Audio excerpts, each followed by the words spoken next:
चले भाऊ। तो आप सभी का स्वागत है। एमपी पुलिस कांस्टेबल की तैयारी करने वाले, जेल प्रहरी की तैयारी करने वाले, एसआई की तैयारी करने वाले, आप सभी के लिए खुशखबरी है इसमें कि भर्तियां आ रही हैं। और दूसरी खुशखबरी ये है, अब ये खुशखबरी है कि दुख भरी है तो बात की बात है, पर व्यापम से एक बड़ा छुटकारा मिलेगा। और व्यापम से छुटकारा मिलेगा तो नॉर्मलाइजेशन के नाम पे जो कलंक है, जो धब्बा है व्यापम पर, वो थोड़ा सा जो बड़ा परेशान हुए इनसे। ठीक है, तो 5,000 नई भर्ती आने वाली है। ठीक है, पुलिस कांस्टेबल की तो तैयारी अपनी लगातार कंटिन्यू जो है जारी रखिए। 2023 में जो भी जिन बच्चों को सिलेक्शन होता नहीं होता कोई बात नहीं, तो कंटिन्यू रखिए। मैं इसलिए बार बार कह रहा था कि रिजल्ट दे दो आप फाइनली जो है। और दूसरी बात है कि सीएम ने जो कहा है, सीएम साहब ने, वो बड़ी ऑथेंटिक तरीके से, क्योंकि गृह मंत्री भी खुद ही हैं। अब ये क्या योगी को कॉपी कर रहे हैं। तो सीधे बात बताऊं कि योगी में जो उत्तर प्रदेश में योगी का सीधा है, आपको पता है गृह मंत्रालय साहब जो पूरी तरह से योगी साहब भी संभालते हैं। और यहां भी जो है उन्होंने सीधे सीधे गृह मंत्रालय अपने पास रखा कि मैं पूरी पुलिस व्यवस्था अपने तरीके से देखूंगा।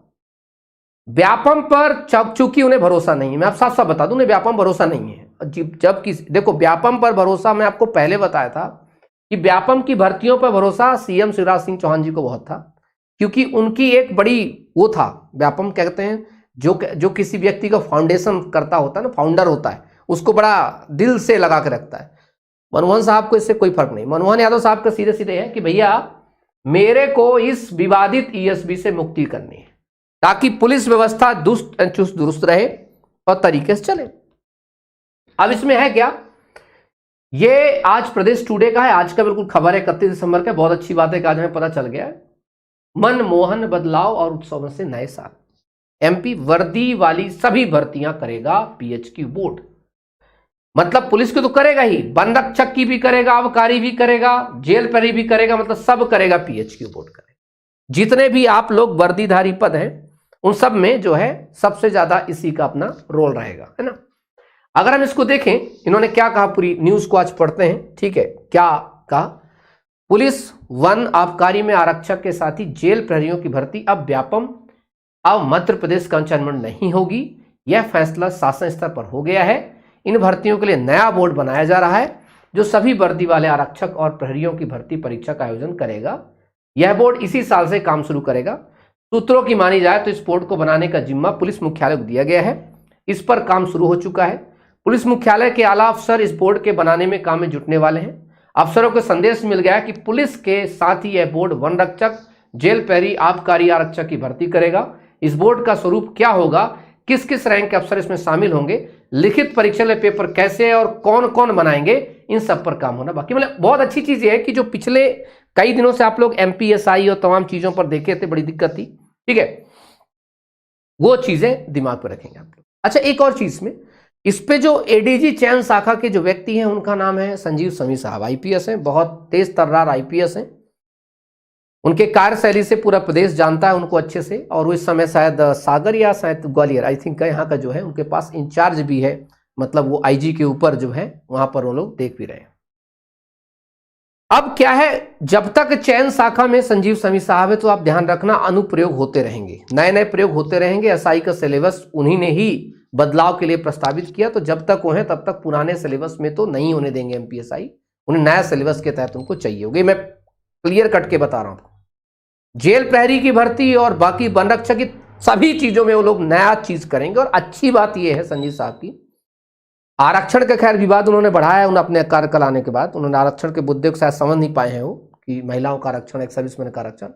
बाकी जो उन्होंने अपना वो चीज दिया है, एक इनपुट दिया है इस बारे में कि इसका सिलेबस क्यों बदलाव जरूरी है, क्योंकि देख रहे हैं कि वो जो रिक्रूटमेंट्स आ रहा है एमपीएसआई का, उस लेवल का नहीं आ पा रहा जिस लेवल को से होना चाहिए।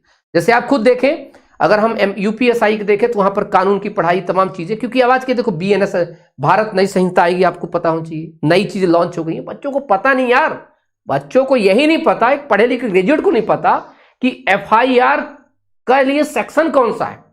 एफआईआर अगर नहीं करेगा तो हम क्या कर सकते हैं, ये नहीं पता, सच में नहीं पता। एटलीस्ट उत्तर प्रदेश सामान्य जो कानून नियम तो पूछता ही पूछता एग्जाम में।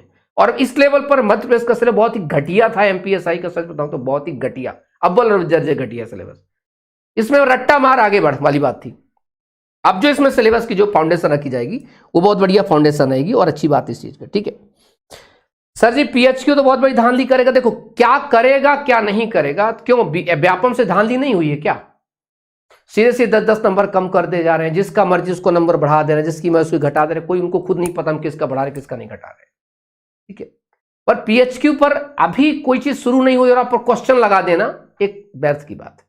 करने तो दीजिए, चयन बोर्ड को काम तो करने दीजिए, बाकी हम और आप बैठे तो हैं, डरते थोड़ी ना किसी से, हम तो कानून का सम्मान करते हैं और गलत करने वालों को बखिया उधेड़ देंगे, क्यों परेशान हो, बैठे तो है ना, आज भी हैं कल भी रहेंगे हमेशा रहेंगे, जब तक जिंदा हैं तब तक लड़ते रहेंगे।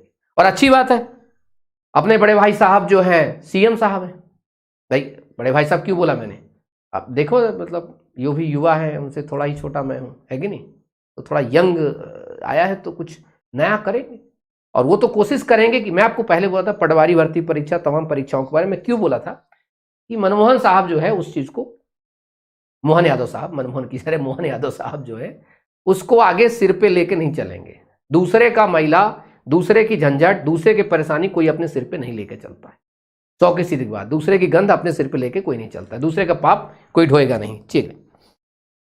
तो बदलाव जरूरी है ना, तो सॉरी सर जी कोई बात नहीं, मैं बता रहा हूं ना, हम लोग है ना कि डरते हैं क्या, तुम लोग क्यों डरते हो किससे, तुम्हें यार लगता है पीएचक्यू से होगी तो हम, अरे पीएचक्यू से होगी तो जांच रिपोर्ट मंगा लेंगे, आरटीआई लगा के मंगा लेंगे, जांच इन्वेस्टिगेशन उनके ऊपर रखवा देंगे, काय टेंशन लेते हो, पहले उन्हें करने तो दो, एक बोर्ड का गठन हो, एक अच्छी चीज है कि बोर्ड का गठन हो, अच्छे तरीके से काम शैली हो, समझ रहे हैं, चलिए बाकी है ना हम लोग काहे परेशान हो, है हाँ, अब जिस दिन ना रहे उस दिन की बात अलग है, पर जब तक जिंदा है तब तक बात करते रहेंगे। आइए अब ऐसा माना जा रहा है कि यह बोर्ड अब जल्द से जल्द बनाया जाएगा, इस साल पुलिस आरक्षकों के 5000 पद पर भर्ती की जानी, अभी फिर से यह भर्ती नए बोर्ड से कराने की तैयारी है, इसलिए माना जा रहा है कि भर्ती के लिए बनाए जा रहे नए बोर्ड से सबसे पहले पुलिस आरक्षकों की भर्ती परीक्षा आयोजित की होगी, इसके बाद अन्य विभागों की भर्ती परीक्षा बोर्ड के साथ द्वारा कराई जाएगी। गौरतलब है कि पुलिस आरक्षकों की भर्ती के लिए पूर्व में पुलिस का बोर्ड था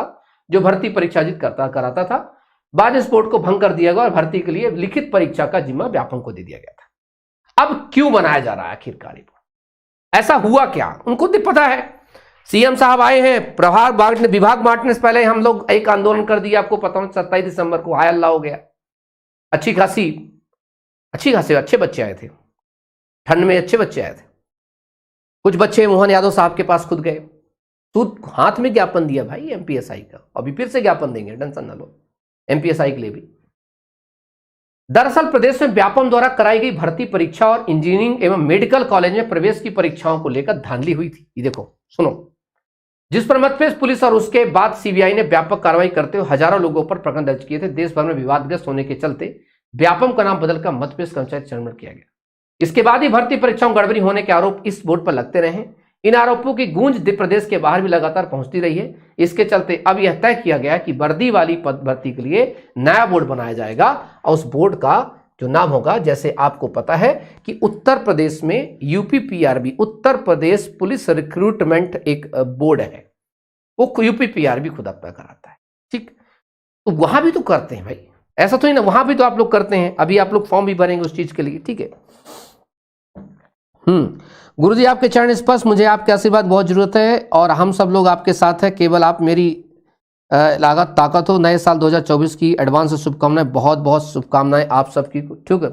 तो क्या बीएनएस और बीएसएस पुलिस भर्ती के सिलेबस नहीं, पुलिस भर्ती के सिलेबस में शामिल हो ना हो, मैं आप सभी पुलिस वाले जो मेरे भावी पुलिस वाले हो, मैं बड़ा प्यार करता हूँ पुलिस कांस्टेबल एसआई वगैरह से, क्योंकि ये देश के रीढ़ है, बेसिक तौर पर प्रदेश के जो चलाने वाले में इनकी बड़ी रोल है। आप लोग जरूर भारतीय न्याय संहिता, भारतीय प्रक्रिया से इसको पढ़िए, क्योंकि आपको सिलेक्शन के बाद भौंदू पुलिस नहीं बनना, स्मार्ट पुलिस बनना है। आपको पता होना चाहिए कि नई जो हमारी बीएनएसएस है उसको पढ़ोगे तो आपको पता चलेगा 153 के बाद 173 में क्या क्या क्लॉज ऐड किए गए। इलेक्ट्रॉनिक के द्वारा आप ई कम्युनिकेशंस के द्वारा कैसे एफआईआर को लॉन्च कर सकते हैं, उसके क्या क्या प्रावधान है, तो थोड़ा पढ़ो तो सही, तब तो आप एक स्मार्ट पुलिस बनोगे। तब तो लोगों को न्याय दिला पाओ कि बस हो गया वर्दी पहन के लठ उठा लिए सोटने के लिए। ऐसा नहीं होता भाया। बिना मतलब के किसी के ऊपर अगर लाठी भी चला दी, अगर उसका मूड खराब हो गया तो बड़ा बुरा कर देगा। अभी एक केस हुआ है, आपको पता दो, 5 लाख रुपए साथ में दंड भी भरना पड़ गया एक व्यक्ति को। वो गया, पुलिस और वकील लड़ाई हो गई होगी, अभी उड़ीसा की बात बता रहा हूं। तो होशियारी के मारे जो है उसने उनको हथकड़ी लगा ली। हथकड़ी लगाते नहीं है, 2-4-10 धाराएं ला के हथकड़ी लगा ली। कोर्ट ले गए, वकील साहब को बोले कि हम कोर्ट ले जा रहे हैं फलाना ढैम का। वो वकील चुपचाप से अवगत करता रहा।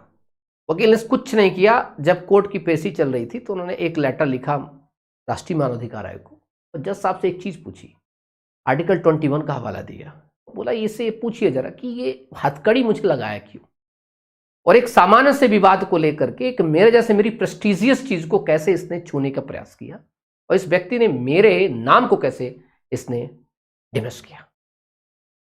और वर्डिक्ट पढ़ो, हाईकोर्ट ने क्या लिखा है पुलिस वाले के लिए भाई साहब के, 5 लाख रुपए का जुर्माना अलग ठोका है। How could you say that? मेरे कहने का मतलब ये तो चलो एक एडवोकेट था, किसी भी आम पब्लिक के लिए आप एक जनता के सेवक होते हैं, और जब जनता की सेवा करते हैं बहुत ईमानदारी, बहुत बड़े प्यार से लोग आपको सर पे बैठाते माते। दिनेश एमएन याद करिए, पढ़ लीजिए, आज जाइए फेसबुक पर, गूगल पर अगर ज्ञान ना हो तो पढ़िए। दिनेश एमएन एसपी जब रहे हैं, आईपीएस इस समय तो एसीबी के साथ एडीजी हैं, पढ़िए। 6 साल जेल में रहे हैं, 6 साल जेल में रहे। आईपीएस के बाद जब एसपी बने, एसपी के बाद उन्होंने एक एनकाउंटर उनके पर आरोप लगा, 6 साल जेल में रहे। जब जेल से वापस आए हैं तो जनता उनको अपने सर पर बैठाई है फूलों के साथ। तो काम जब आप करते हैं तो उससे कोई फर्क नहीं पड़ता है कि आप किस पोस्ट पर हैं, चाहे कांस्टेबल हो, चाहे एसपी हो, चाहे डीजीपी, चाहे। और कितने एसपी, कितने आईपीएस, कितने आईएएस को उन्होंने जेल के अंदर ठोका है, जेल के अंदर कर दिया।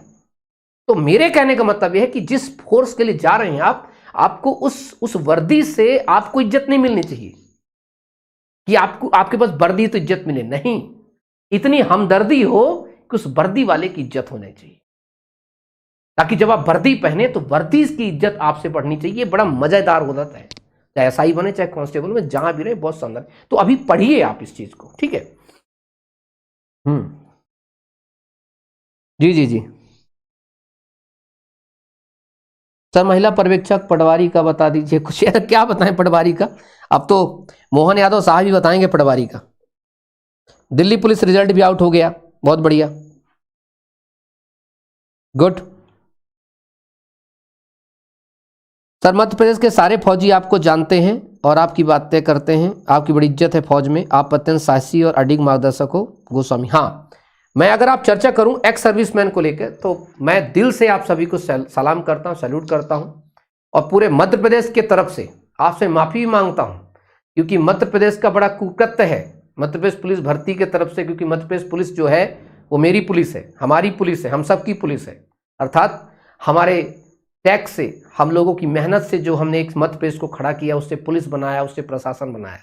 लेकिन पुलिस विभाग के द्वारा या अन्य विभाग के द्वारा आपके साथ जो जाति की गई, बहुत गलत की गई। आपने हमारे देश को बचाने के लिए, हमें बचाने के लिए, एक आप ठंड में, बर्फीले में, आग में, तपती धूप, सब जगह रहे आप। लेकिन ये मध्य प्रदेश का ये दुर्भाग्य है कि वो आपको आपका हक न दे सका। आपको हक मारने के लिए हर वो लाइन चला, चालाकी करी, लेकिन थोड़ा सा समय लगा। लेकिन फाइनली आप जो है, आप लोगों के लिए मैं लड़ा, और मेरी कोशिश यही है कि ये एक दिन ये प्रशासन आपसे माफ़ी मांगे कि उन्होंने आपसे गलती की है वास्तविक, और आपको बहुत सम्मानपूर्वक आपको पुलिस भर्ती के अंदर लिया जाए, और आपका जो 10% रिजर्वेशन है वो इतने शानदार तरीके से दिया जाए कि ताकि हमारा गर्व बढ़े, हमारा गौरव हो कि हमने अपने 10% पुलिस फोर्स में अपने एक्स सर्विसमैन भाइयों को, अपने फौजी भाइयों को सम्मिलित किया है।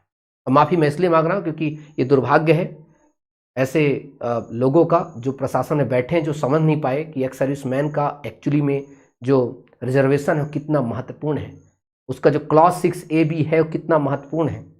उसको बिना सोचे समझे इन्होंने क्या किया, आंख बंद करके आपके रिजर्वेशन के साथ जो छेड़छाड़ किया है, बहुत घटिया किया है। पर कोई बात नहीं, कहा जाता है कि अगर एक तरफ कोई गलत कर रहा होता है तो दूसरा योद्धा खड़ा होता है आपके लिए, है कि नहीं। चलिए आइए, तो थैंक यू सो मच। आप सब लोग अपना ध्यान रखेंगे, और ये जो पुलिस का रिजल्ट आ सकता है, नहीं देखो आएगा ही, क्यों नहीं आएगा भाई, रिजल्ट तो सभी आएंगे। मैंने आपको क्या बोला है कि अभी हम जो बात करेंगे, हम जो फाइट करेंगे, अभी जो कुछ दिन ट्विटर और सोशल मीडिया पर जो हम तमाम चीजें चर्चा स्टार्ट करने वाले हैं, ये बहुत ही इंपॉर्टेंट हम सबके लिए, ठीक है। तो आप सभी लोग बहुत अच्छे से जम करके लगाइए, अपनी पढ़ाई करिए, स्टडी करिए, चौहान एकेडमी के साथ जुड़िए, लोगों तक पहुंचाइए, क्योंकि आपको अच्छे से पता, आपका सुख हो आपका दुख हो, कोई खड़ा हो ना खड़ा हो, दिनेश सिंह चौहान आपके साथ पहले भी खड़ा था, अब भी खड़ा है, बाद में। कोर्स बिके ना बिके, कोर्स सेल हो ना, एकमात्र चौहान एकेडमी ने एक भी बार आपको एक वीडियो नहीं बनाई इस बारे में कि 9 वर्ष आ गया तो आपको इतने % डिस्काउंट पे कोर्स दिया जा रहा है। बाकी कोई एकेडमी बची हो तो मुझे बता देना, सबने नए वर्ष के लिए आपको कोर्स डिस्काउंट दे दिया। अरे उन लोगों ने ये नहीं सोचा 9 वर्ष का कैलेंडर बदल रहा है, भर्ती का कैलेंडर अभी नया नहीं आया है, और जब तक भर्ती का कैलेंडर नहीं आएगा तो दिनेश सिंह चौहान कैसे आपको कोर्स का ऑफर दे दे। और एक और बात बता दो, 60 पद आए हैं एमपीपीएससी के और 6000 से ज्यादा कोचिंग सेंटर हैं एमपीपीएससी के मात्र, लेकिन सबने अपना 50% 90% कोर्स का ऑफर दिया है। किसी व्यक्ति ने मेरे को छोड़ करके, मैं ट्विटर पे देखिए मैंने साफ साफ तौर लिखा है, चेतावनी दी है कि हम जो इसके लिए ज्ञापन देंगे और इसका विरोध करेंगे कि 60 पद क्यों, बल्कि आपको और पदों की संख्या बढ़ानी चाहिए एमपीपीएससी का। और अभी भी मैं कह रहा हूं कि हैप्पी न्यू ईयर अभी तो आप लोगों का तब मनाया जाएगा जब व्यापम के द्वारा नया कैलेंडर जारी किया जाएगा। तो ये बहुत अच्छे से दिमाग को रखेंगे हम लोग कि हमारे लिए सबसे उचित क्या है, हमारे लिए सही क्या है, वो हमारे कपार में चढ़ना चाहिए, हमारे माथा में घुसना चाहिए कि सही क्या है और गलत क्या है। ऐसा नहीं है कि वो भेड़ चाल चलना है। ये देखो तो सही, आपको किसका कोर्स दे रहे हैं वो लोग, कौन सी भर्ती करवाना चाह रहे हैं, कोई किसका 90% आपको ऑफर दे रहे हैं, जिसका कोई कैलेंडर नहीं, जिसका आता पता नहीं। ऐसे लोगों जरा पूछा करिए कि 2-4 शब्द कैलेंडर के लिए बोल दिए साहब, ठीक है। चलो खैर, बहुत ज्यादा फिर रिलाई हो जाएगी, दिक्कत हो जाएगी, ठीक है। टेक केयर, जय हिंद जय भारत, नमस्कार, बाय बाय, इंकलाब जिंदाबाद।